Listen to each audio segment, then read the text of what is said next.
ได้ทุกคนอากาศบ่ทุกคนอยู่ร้อนบ่บ่อนจอยร้อนก็น้อยลงเนาะทุกคน2มื้อแล้วบ่ร้อนปานใดทุกคนเอ้ยก่อนอื่น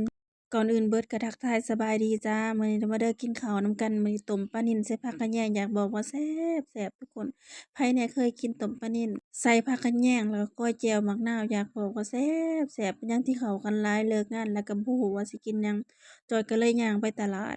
ได้ปลานิ่นมาตัวหนึ่งเนาะจ้า ก็บ่ฮู้ว่าสิเฮ็ดจั่งใดกินเมนูหลักๆจ้อยมักกินต้มจำแจ่วใส่แจ่วก็คือแจ่วมักนาวเนาะต้มใส่กะต้มใส่ผักกะแยงอยากบอกว่าแซ่บแซ่บไผแหน่เคยกินปลานิ่นต้มใส่ผักกะแยงคอมเมนต์บอกกันแหน่เด้อจ้าอยากบอกอาหารมื้อนี้เอิ้นอาหารแท้ทุกคนกินอาหารบ้านเพิ่นก็บ่คืออาหารบ้านเฮาเนาะเพิ่นว่าอยู่ไสก็บ่คือ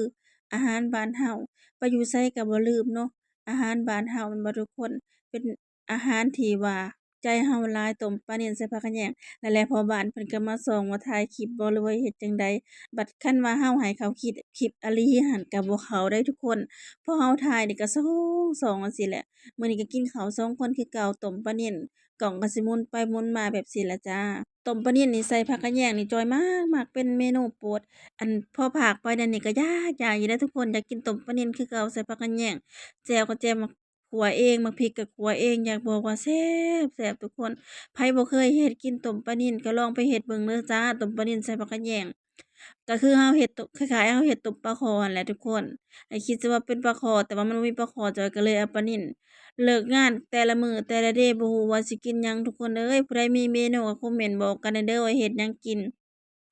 กินข้าวสองคนนี่คือบ่ได้เว้ากันได้ทุกคนกินไผกินมันจอยนี่เป็นคนที่มักกินข้าวคำใหญ่คันเว้ากันปุ๊บก็ผิดกันปุ๊บโลดจ้าพ่อบ้านไผคือเป็นพ่อบ้านคือกันกับพ่อบ้านจอยแหน่บ่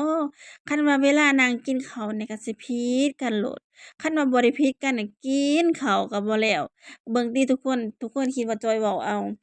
พอจอยบ่หันกล้องไปเพิ่นก็ส่องพอให้เฮาให้เข้ากล้องซะแท้ก็บ่เข้าอายเด้อหั้นทุกคน พอหอมหอยเขานี่ก็ซ่องอยู่หั้นแหละจ้าคลิปนี้ก็จบแต่เพียงเท่านี้เด้อจ้า